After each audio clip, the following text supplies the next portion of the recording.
Once he started working police work, it was very clear that he had a knack for it. Like I said, he was naturally outgoing. He was one of these people who loved motorist assists because he just liked being helpful to people. He also loved arresting people, though. I have to say that, if he stopped a drunk driver and took him in, he was very proud of that. But I got to know John over at the University of Arkansas. We talked about a lot of different things, and he expressed a desire to me that someday he hoped that he could be an FBI agent. And so I was encouraging him, and we visited quite frequently about that. He's a very pleasant young man. Well, I had actually met John and an officer named Tom Dickens while taking classes at the university. John was on the University Police Department, or public safety at that time. There was a group of us taking some law enforcement classes that were being offered. As part of that group, we helped talk John and Tom both into coming to our department. And I remember that night, I met up with John at Heine's Steakhouse on South 71. It was about midnight, 1 o'clock, somewhere in that area. I'm not sure what time. And we just got to visit a little bit, just talk, small talk, nothing big. Had no idea that was the last time I'd ever seen him. It does also make you more aware of what could happen at any time. It was later determined that was the gun he was killed. International travel law burning. Drove out of town at 120 miles an hour. Call it home that John had been abducted. Met up with John. He was very friendly and outgoing. We knew things probably wasn't going to end well, since knowing that you never promised tomorrow. Found the travel law and found John handcuffed and shot. It was never his original plan to be a police officer. As far as what kind of person who he was very friendly and outgoing. He always had a smile on his face. He was always upbeat. I hardly ever saw him down. It was just not his way. He liked to make terrible puns. And he'd just crack himself up. And, of course, everybody laughed at him because they were so bad. But that was just an example of his sense of humor. John and his soon-to-be wife, girlfriend at the time, and I all were taking a class in law enforcement from the University of Arkansas. John was this wonderful, meek, mild, very religious, very kind man. That you always hope something like this doesn't happen to a man like that, because he truly was a fine man. He was a private pilot. It was never his original plan to be a police officer. His dad had been in the Air Force, and he had worked in high school for Scheduled Skyways, which was a little commuter airline in Fayetteville. And he fell in love with flying. And his intention, he got this job in high school at the airport. His intention was, after he graduated high school, he was going to become a pilot. And that was his dream for many years. But his eyesight was just too bad for him to do that. So John turned that over in his mind. And he kind of recognized that police work might be what the Lord was directing him to do. He chose Springdale. He felt like Springdale was more professional. He felt like the police officers in Springdale received better training. They seemed to take their work more seriously. Once he was going to get out on his own, he had told me one time, because I was working 3 in the afternoon, 11 at night, and he was working 11 at night, 7 in the morning. He told me, he said he'd like for me to stay over one night and ride with him a couple of hours, so we'd talk and visit and whatever. So I told him I would. About 10 days before he was killed, he became ill.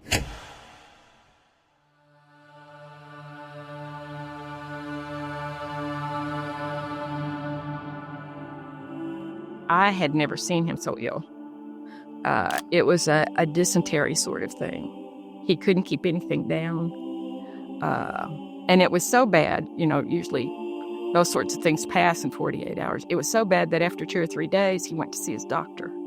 And his doctor gave him some medication to try to cure whatever it was, or at least make him feel a little better. And nothing seemed to work. Well, Sergeant Stepp would call every night and say, are you coming in? Are you still sick? I know that John felt pressure to come in, even though he was not feeling well. But I said no. I kind of put my foot down and said, you can't do it. You'd have to take 3 uniforms with you, because you're going to have to change them if you go in as sick as you are, and you haven't kept anything down for days. And so finally, it was on Saturday night, December 21st, was his first night back after the illness. He had lost 11 pounds. He was still feeling miserable. He didn't know whether he'd be able to eat. I packed him a thermos with some soup.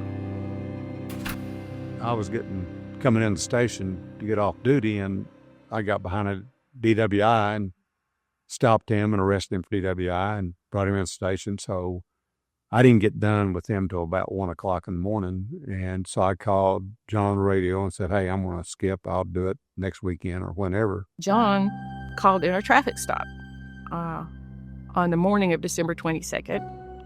And it was a international travelall, which they don't even make anymore. But it was an early SUV sort of thing. And it had expired Texas tags, and it was speeding.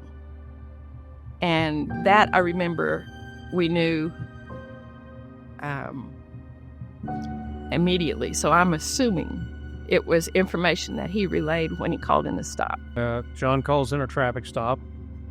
When he calls in the traffic stop, the dispatcher got everything from him except the make of the car. At the time, I didn't even know what a travelall was. So I repeated to dispatch, it's a travelall. And after I did that, one of those things that haunts you forever, I picked the mic up, keyed it. I was going to tell John, I don't know what's wrong, but something's really wrong. You need to be careful. And I literally said to myself, they'll think I'm nuts. And I put the mic down, backed out of the parking space, drove out of town at 120 miles an hour for absolutely no reason other than there was something bad going to happen, and I couldn't shake that. If it's 2 o'clock in the morning and there's not a lot of traffic and you see a vehicle speeding by, expired tags or not, you're going to stop it.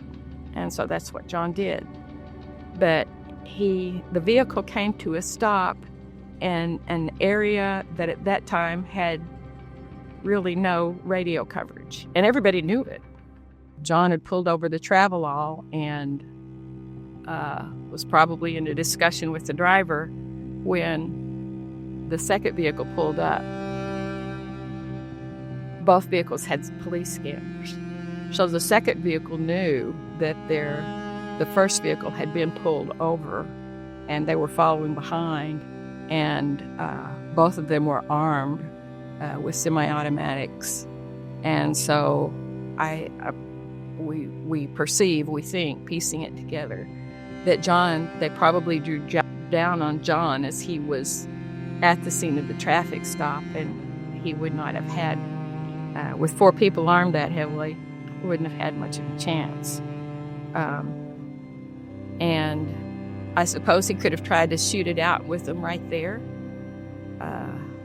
But when they didn't immediately pull the trigger, I think he probably hoped that he'd find a way to get out of the situation. So I crested a hill there. People now look at that part of the world and they don't even know what it looked like back then. The mall was at the top of the hill. The IHOP was on the right-hand side. As I crested the hill, I am greeted with nothing but a flashing patrol unit. I will keep all my expletive deleteds to a minimum or 0 on this deal. But that was my expression, is, oh no. So jump out of the car, check the ditch, check the unit, and knew we had a real problem. Called the dispatch and said, hey, I get hold of Fayetteville. So I get hold of Fayetteville PD, tell them we want the bypass, which was a 71 bypass back then. That's how we referred to it. Block it off from the airport, work your way back, because we want to know which exit they took, so we'll know where he is. All the Fayetteville units came right out in town, out the main drag. Nobody blocked off the exits. It was time for him to be home, and then it was 30 minutes past time, and then it was an hour past time, and because it wasn't like him to be that late from work and not call and tell me why. Well, that morning, there was a knock on our apartment door, and standing at the door was Chief of Police Joe Sims with the pastor of my church. They got a call of a international travel burning in Weddington Woods area. What had happened, this man, I think, had bought his son a .22 rifle for Christmas, and before Christmas he was going to let him go out and shoot it. Well, down from where the travel log was found was an old rock quarry that people would often go to shoot weapons. Well, in this particular case, this man and son had stumbled upon this travel log with the Texas JEX 966 license on it, and called the law enforcement to tell us, what his findings was. And what was unusual was it was still smoldering. It had burnt. So that immediately raised a red flag for everybody. That's where we needed to be, because that's where John was going to be located. So we all converged in that area and found the travel hall and found John. With his hands handcuffed behind his back and 4 shots, 4 bullet holes in his head. A short search of the area where John's body was found, which recovered I believe it was a Smith & Wesson Model 66 stainless steel 357 Magnum. And I knew it to be a weapon that John carried, because back in those days, the Springdale Police Department did not furnish weapons. Everybody had to have their own. I think I was sent back to returned back to the department where we got together and put kind of a plan together, what needed to be done. The police department was very, very busy during that time.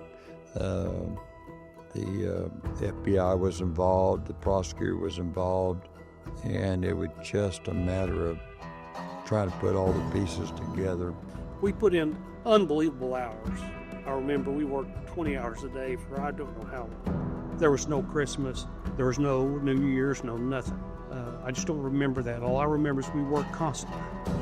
The first thing I would do would be to send out a teletype to the offices, the FBI field offices in Texas, and ask them to find out who owned the travel.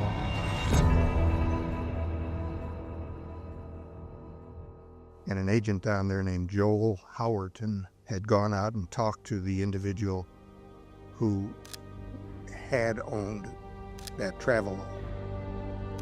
And that person sold the travel all to a man named Jimmy Ford. And we got information from the Dallas bank robbery squad, the Dallas FBI office bank robbery squad, that it sounded to them and it sounded to Houston PD like it was a guy named James Ray Renton, because he had been involved in a number of bank robberies. We found out that James Ray Renton had been running with 3 other guys, Harold Davy Cassell, Larry Lynn Wallace, and Carl Don McLaughlin. We got all this information together, and then in January of 1976, Malin Gibson, who was the prosecuting attorney of Washington County,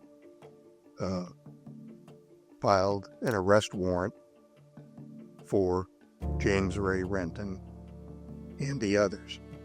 I want to show you right now this one. This is a wanted flyer that was put out by the FBI that involves Renton. And he was a career criminal. He had killed other people. He was a drug runner. He was a pimp. And he had quite a record. In early April of 1976, the FBI made Renton one of its 10 most wanted fugitives.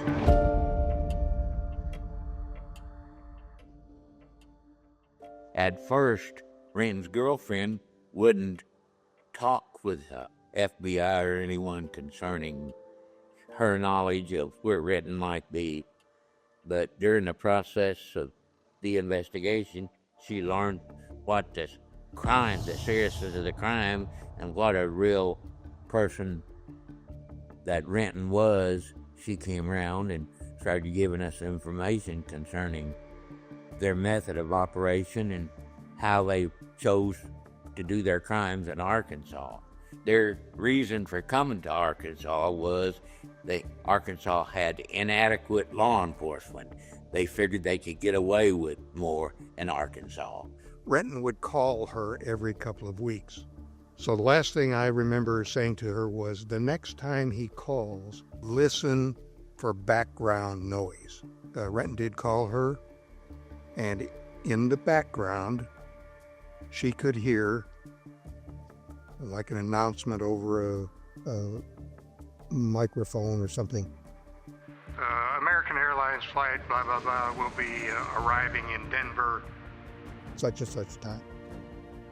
So she figured he was in the Denver airport. In early May of 1977, the FBI agents surrounded the small office that he was working out of, and they went in and arrested him. He had his feet up on the desk. He was talking on the phone, and the lead agent at the time, named Don Gunnarsson, went up and tickled the back of his head with his revolver and told him he was under arrest. And Renton said, well, you kind of caught me short. Somebody should have gotten hurt. This morning, Jerry Parks of Van Buren testified that on December 19th, 1975, he had seen James Renton in a green or blue international van with the Texas license number JEX 966. In a statement this morning, defense attorney Matt Horan told jurors that a man has already confessed to the 1975 slaying of Springdale patrolman John Hussey. According to Horan, an associate of Renton's named Carl Don McLaughlin told a relative that he had killed Hussey. Since then, McLaughlin has reportedly committed suicide. Brand's revelation came after prosecutor Kim Smith had presented an outline of his case to the 5-man, 7-woman jury. Smith compared his case to the interlocking pieces of a jigsaw puzzle, saying it centered around 2 vehicles, a blue Travelall van and a dark brown Chrysler. Smith told the jury that eyewitnesses would connect the 2 cars to Renton and his co-defendant, Harold Davy Cassell. I remember going to the church for the service, which was on the 24th, Christmas Eve day. Blocks and blocks before we got to our church, there were police cars for as far as you could see, all around the church, just everywhere. And after I got to the church, I found out that not only was the church filled to capacity, inside the church, police officers were standing lining the walls all the way around the interior. And every single Sunday school room and meeting room that the church had was full of people. And they were going to broadcast the service into all those rooms because the church could not begin to hold all the people that had come for that service.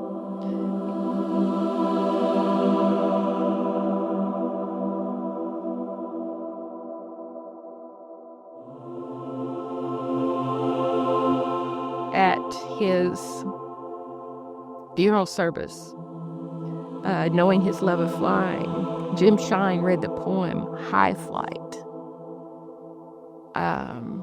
it began. So I have slipped the surly bonds of earth, and it ends with saying, the pilot then could reach out and touch the face of God.